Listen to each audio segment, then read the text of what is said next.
अस्सलाम वालेकुम गाइस, मैं हूं सामा और आप देख रहे हैं innovative bit solution. So guys, मैं आपके लिए वेब डेवलपमेंट की एक नई वीडियो लेके आ गया हूं। जैसा कि आपको पता है कि हमने अपनी जावास्क्रिप्ट स्टार्ट की है, तो जावास्क्रिप्ट में हमने काफ़ी सारे कॉन्सेप्ट क्लियर कर लिए हमने। आज की वीडियो बेसिकली होने वाली है हमारी इफ एल्स कंडीशन के बारे में, और हम इसके में अपने वेरिएबल का स्कोप देखेंगे कि हमारा जो वेरिएबल होता है उसका स्कोप क्या होता है।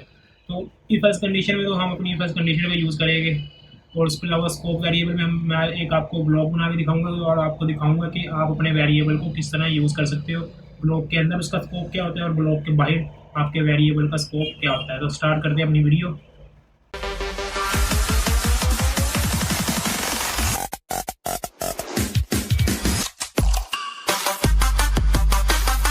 सबसे पहले हम देख लेते हैं कि इफ एल्स कंडीशंस क्या होती है। तो उसके लिए मैं सबसे पहले यहाँ पे एक बनाऊंगा वेरिएबल लेट वेल के नाम से एक मैंने बनाया वेरिएबल, और इसके अंदर मैंने दे दी है 23 वैल्यू।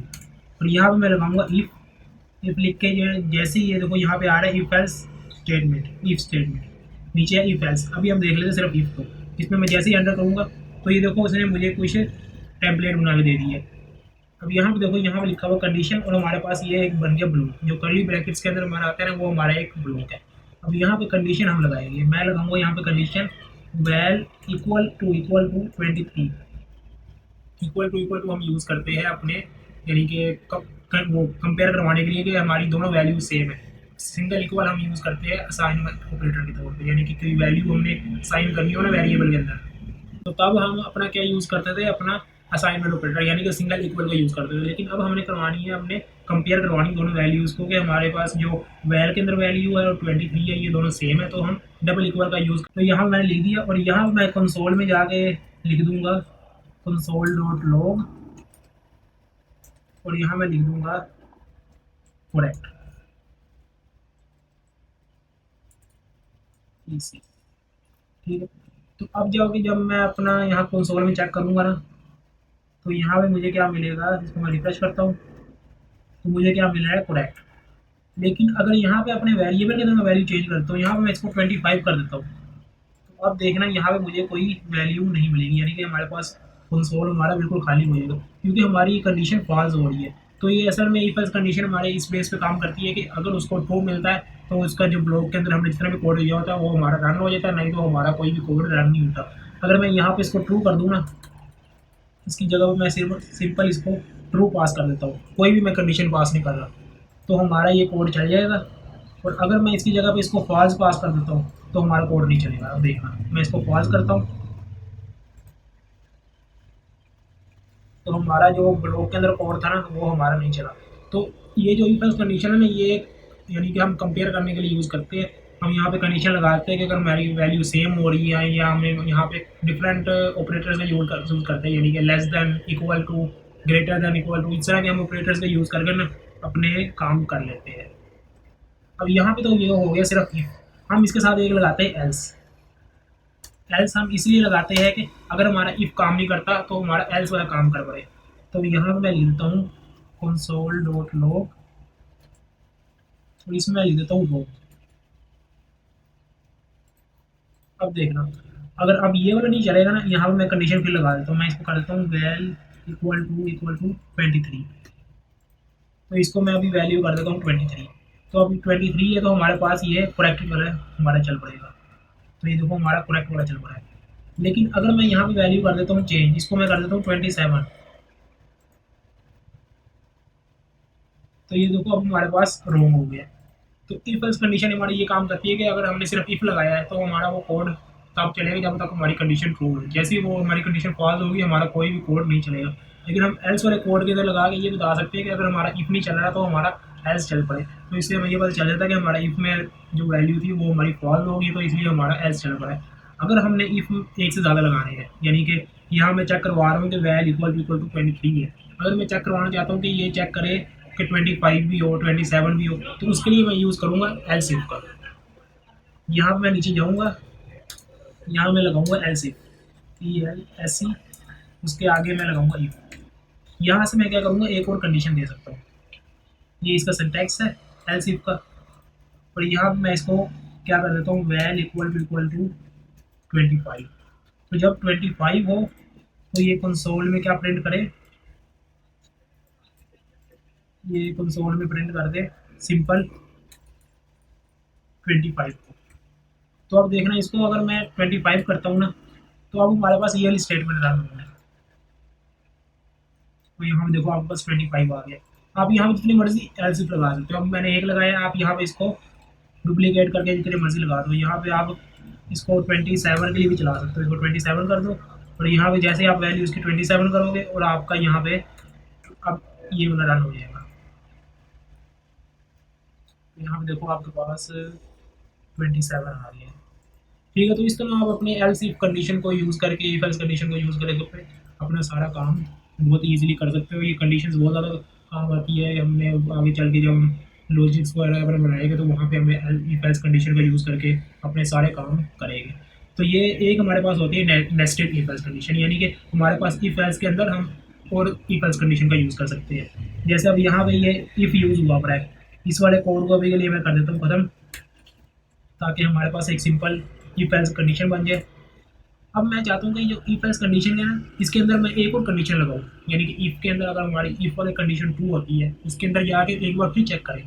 तो यहाँ पे मैं क्या करूँगा, यहाँ पे मैं एक और इफ़ की कंडीशन लगा दूँगा। मैं यहाँ पे करूँगा इफ़ को मैं कर दूँगा वैल चेक करें। यहाँ पे मैं कहता हूँ कि वैल ट्रू के नाम से एक वेरिएबल बनाता हूँ, और इसको चेक करें कि अगर इसके अंदर वैल्यू ट्रू है तो फिर हमारा ये वाला कंसोल चले, नहीं तो हमारा ये वाला ना चले। इसके लिए मुझे क्या करना पड़ेगा, मुझे एक और वेरिएबल बनाना पड़ेगा। लेट वैल टू के नाम से एक वेरिएबल बनाता हूँ मैं, इसको अंदर वैल्यू मैं अभी के लिए डाल रहा हूँ 30। अब देखना मैं जिसको रन करूँगा तो हमारे पास यहाँ पे एल्स चलेगा। ठीक है, रूम आ है।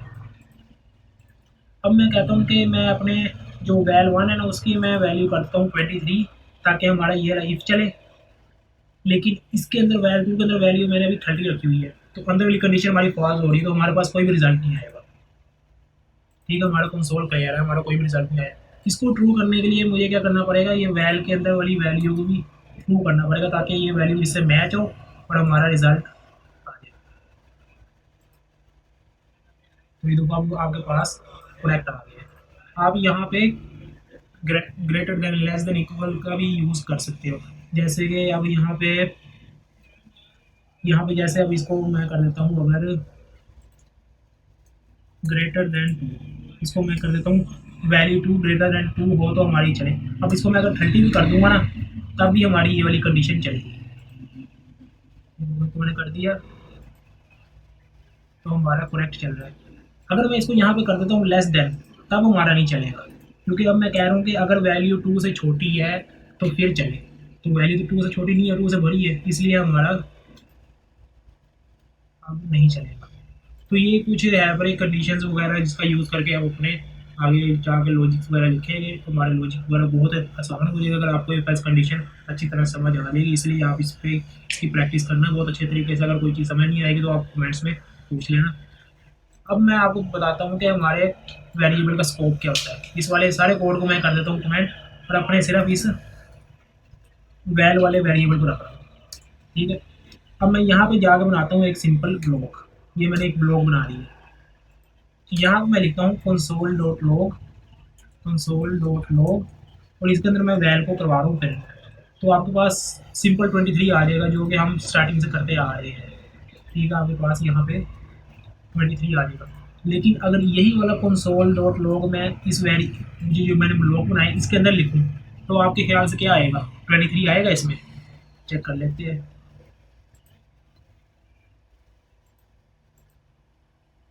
तो ये देखो इसमें भी 23 आ गया है। क्यों आया है? क्योंकि हमारा ये जो वेरिएबल है अपना, ये हमारा ग्लोबल वेरिएबल है।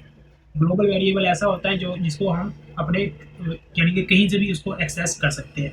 लेकिन मैं अपना एक वेरिएबल इसके अंदर भी बना देता हूँ। लेट वैल के नाम से एक और वेरिएबल भी बना सकता हूँ, इसकी वैल्यू मैं कर देता हूँ 30। अब देखना, अब आपके पास इसके अंदर 30 आएगा, इसके अंदर 23 आएगा। ये देखो इसके अंदर 30 आ रहा है, इसके अंदर 23 आ रहा है। लेकिन इस वाले वेरिएबल को मैं बाहर से एक्सेस नहीं कर सकता। अगर मैं इस वाले कोड को कर देता हूँ कमेंट, ठीक है, और इसको मैं यहाँ से उठा के नीचे जाकर लगाता हूँ इसके नीचे, यानी कि ब्लॉक से बाहर, ब्लॉक के अंदर नहीं, क्योंकि ब्लॉक के अंदर लगाओगे फिर तो ये आप इजीली एक्सेस कर सकते हो इसको। लेकिन मैं इसको लगा रहा हूँ ब्लॉक के बाहर। तो आपके पास देखना अब क्या आ रहा है, वैल इज़ नॉट डिफाइंड। वो कह रहे हैं कि वैल को आपने डिफाइन किया ही नहीं है। तो इससे आपको ये बात साबित हुई कि जो हम यानी कि वेरिएबल ब्लॉक के अंदर बनाएंगे ना, उसका स्कोप सिर्फ ब्लॉक के अंदर ही रहेगा। आप उसको बाहर से कहीं से भी एक्सेस नहीं कर सकते।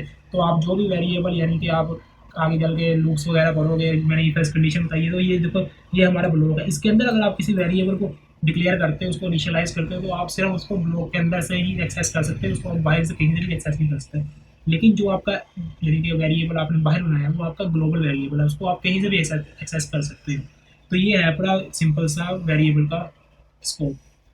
तो आज की वीडियो में हमने दो चीज़ें कवर कर ली। हमने इफ एल्स कंडीशन को देख लिया है और उसके अलावा वेरिएबल का स्कोप देख लिया कि हमारे वेरिएबल का स्कोप क्या होता है, हम अपने वेरिएबल को किस तरह डिक्लेयर कर सकते हैं सही तरीके से। क्योंकि अगर हम ब्लॉक के अंदर अपने वेरिएबल को डिक्लेयर करके हम उसको बाहर से एक्सेस करना चाहेंगे, तो हम कभी भी एक्सेस नहीं कर सकते। इसलिए हम ज़्यादातर अपने ग्लोबल वेरिएबल बनाते हैं ताकि हम उसको ईजिली एक्सेस कर सकें।